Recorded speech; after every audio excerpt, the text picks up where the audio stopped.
You hear it on the news all the time. But what is a stock market index really? Well, in this explainer, we're going to break it all down. What they are, how they work, and why you should even care. Let's get right into it. We've all been there, right? You flip on the news and you hear some reporter say something just like this. Or maybe the S&P 500 is down, or the Nasdaq just hit a new high. It all sounds super important, but what is the Dow? Now, why should we care if it's up 100 points? That's the big question, and that's exactly what we're going to figure out in the next few minutes.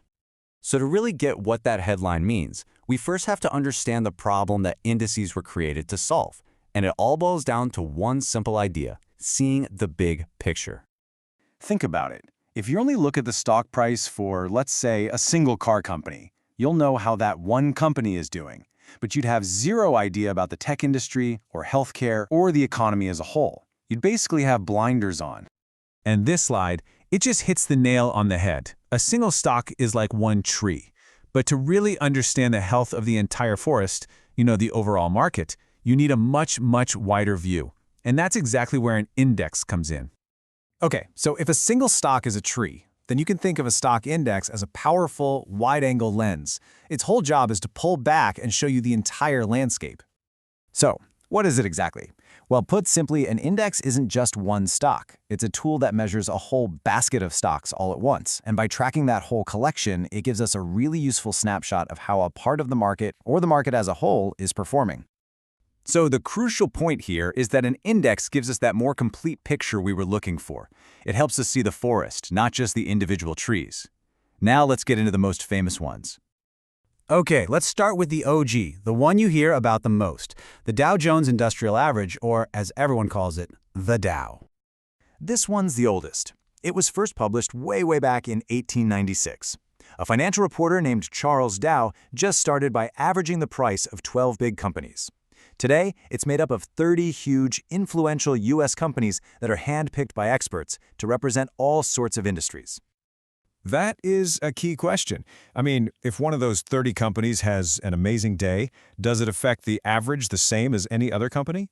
Well, the answer is no. And that's because the Dow is weighted. The best way to think about it is like your grade in a class. A small homework assignment might have some impact, sure, but the final exam, that has a much bigger one. It's the exact same idea here. Some stocks just have a bigger impact on the index's value, and for the Dow, it's all about the stock's price. Now, what's really cool about this slide is how it shows this price weighting in action. A few years ago, United Health Group had a super high stock price, so it made up over 8% of the index's value. The same time, Walgreens had a lower price, so it was less than 1%. This means a 10% jump in United Health stock would move the Dow way more than a 10% jump in Walgreens. The Dow might be the original, but it is definitely not the only game in town. So let's broaden our view and look at two other major players, the S&P 500 and the Nasdaq. This table lays out the differences so well. I mean, just look at the number of companies. The Dow has 30, but the S&P 500 has, 500.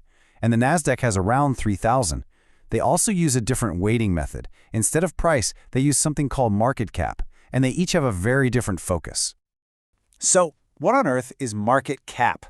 It's actually pretty simple. You just take a company's stock price and multiply it by the total number of shares out there. That's it. This means the biggest companies, the Apples or Microsofts of the world, have the most influence. And because the S&P 500 tracks 500 of these huge U.S. companies, many experts think it's the single best measurement of the entire U.S. stock market. This slide really highlights the Nasdaq's specialty. While it includes thousands of companies, it is heavily dominated by the tech sector. Giants like Apple, Amazon, and Microsoft make up a huge piece of its value. As you can see here, with nearly half its weight coming from tech, the Nasdaq is the go-to gauge for how the technology industry is doing. So, we've covered the Dow, the S&P, and the Nasdaq. We know what they are and how they're different. But after all these details, what is the one crucial thing you should take away from all this? This is it. While any index will go up and down from day to day, sometimes pretty dramatically, the historical performance of all these major indices shows a clear, powerful trend. Over the long run, the market tends to rise. This is the core principle that things like retirement funds and long-term investment strategies are all built on.